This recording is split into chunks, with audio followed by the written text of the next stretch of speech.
Hi friends, இப்போ நம்ம ஒரு சின்ன டிப்ஸ் பார்க்கலாங்களா? வாங்க.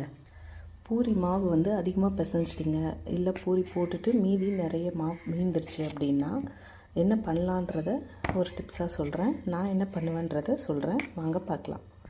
இந்த மாதிரி நல்லா திரட்டிட்டு இதை வந்து ஸ்கொயராக அப்படி சின்னதாக கட் பண்ணணும். உங்களுக்கு எந்த சைஸில் வேணுமோ அந்த சைஸில், உங்களுக்கு குட்டியாக வேணும்னாலும் குட்டியாக கட் பண்ணிக்கோங்க, டைமண்ட் ஷேப்பில் அப்படியே கட் பண்ணிக்கோங்க. கட் பண்ணிவிட்டு காட்டுறேன். இந்த மாதிரி சின்னதாக கட் பண்ணிக்கோங்க ஃப்ரெண்ட்ஸ். இதை வந்து ஒரு சின்ன ஃபோர்க் வச்சு கூட நீங்கள் ஒரு சின்ன ஓட்டை மாதிரி சும்மா இப்படி குத்தி விட்டிங்கன்னா உப்பாமல் இருக்கும்.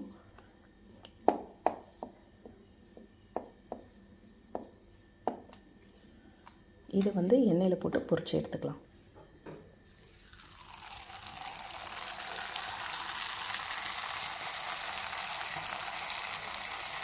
இது ஒரு ஸ்நாக்ஸ், இது ஈவினிங் ஸ்நாக்ஸ் மாதிரி குழந்தைங்களுக்கு கொடுக்கலாம் ஃப்ரெண்ட்ஸ்.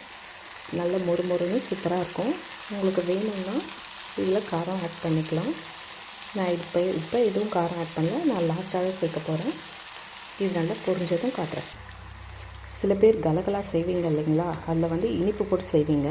சில பேருக்கு இனிப்பு பிடிக்கும், சில பேருக்கு காரம்லாம் பிடிக்கும். எங்கள் வீட்டில் இனிப்பு அதிகமாக சாப்பிட மாட்டாங்க. இதில் வந்து காரமாக போட்டு கொடுத்தோம்னா நல்லா சாப்பிடுவாங்க. அதனால் நான் மோஸ்ட்லி அதிகமாக மாவு பிசைஞ்சேன்னா, இல்லை சப்போஸ் மாவு மீந்துருச்சு பூரி போட்டு அப்படின்னா திரும்ப பூரி போட மாட்டேன். இந்த மாதிரி செஞ்சு ஸ்நாக்ஸ் மாதிரி நல்லா ட்ரையாக வச்சுட்டேன்னா அவங்களுக்கு தேவைன்றப்போ எடுத்து சாப்பிட்டுப்பாங்க ஃப்ரெண்ட்ஸ். ஒரு முறை ட்ரை பண்ணி பாருங்கள், ரொம்ப டேஸ்டியாக இருக்கும். அடுத்த முறை குழந்தைங்க அவங்களா வாலண்டியராக கேட்பாங்க. நீங்கள் ஒரு முறை ட்ரை பண்ணி பாருங்கள் ஃப்ரெண்ட்ஸ். நல்லா இந்த மாதிரி மொறுன்னு ஆகிற வரைக்கும் வறுத்துடணும். உங்களுக்கு பார்த்தாலே தெரியும், நல்லா ப்ரௌனிஷாக வந்துடுச்சு. இப்போ இதை எடுத்துக்கலாம். இப்போ நான் போட்டு காட்டுறேன் பாருங்கள். இந்த அளவுக்கு சவுண்டு வரணும். சவுண்டு இந்த மாதிரி வர அளவுக்கு நல்லா ட்ரை ஆக்கி எடுத்துக்கோங்க. நான் இது ஃபுல்லாக இப்போ என்கிட்ட மாவு அதிகமாக இருக்குது. இது ஃபுல் மாவும் போட்டுட்டு எவ்வளோ வருதுன்றதை உங்களுக்கு காட்டுறேன் ஃப்ரெண்ட்ஸ். பாருங்கள் ஃப்ரெண்ட்ஸ், எல்லாத்தையும் நான் பொரிச்சு எடுத்துட்டேன். எனக்கு இந்த அளவுக்கு வந்திருக்கு. இதில் வந்து அந்த சூடாக இருக்கும் போதே மிளகாத்தூளும், உங்களுக்கு தேவையான அளவுக்கு மிளகாத்தூளும் உப்பும் இதிலே சேர்த்துக்கோங்க. நான் இதிலே மிளகாத்தூளும் உப்பும் தூவி நல்லா கலந்து எடுத்துக்கிறேன்.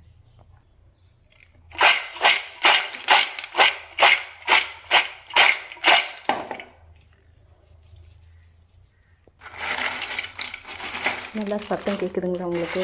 இந்த மாதிரி மொறுன்னு வர அளவுக்கு பொரிச்சு எடுத்துக்கோங்க. சூடாக இருக்கும் போது அந்த மிளகாத்தூள் உப்பு சேர்த்துக்கிட்டிங்கன்னா நல்லா அந்த மிளகாத்தூள் உப்பு நல்லா இதில் ஊட்டிக்கும்.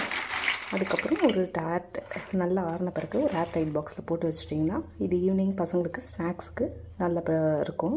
நல்லா சுவையாகவும் இருக்கும், நல்லா மொறுன்னு இருக்கும். பாருங்கள், இது ஒரு முறை ட்ரை பண்ணி பாருங்கள். நல்லாயிருக்கும், காரமாக இருக்கும். நல்லா காரமாக வேணும் சாப்பிட்ணும் ஒன்றும் விரும்புகிற பசங்களுக்கு இது ரொம்ப பிடிக்கும். Thank you friends. Hi friends, good evening.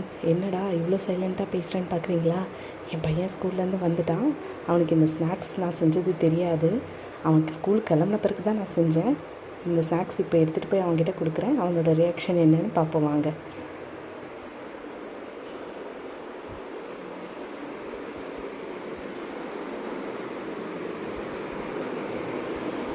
Surprise. எனக்கு பிடிச்சது எப்போ செஞ்சீங்க? உன் ஸ்கூலுக்கு போன பிறகு செஞ்சேன். உனக்கு பிடிக்குமேன்ட்டு இன்றைக்கி செஞ்சு வச்சேன். தேங்க்யூம்மா. வெல்கம். ஆமாம் ஃப்ரெண்ட்ஸ், அவனுக்கு அந்த ஸ்நாக்ஸ் உண்மையாகவே ரொம்ப பிடிக்கும். அவனுக்கு எப்போவுமே நான் அதை செஞ்சு வைப்பேன்.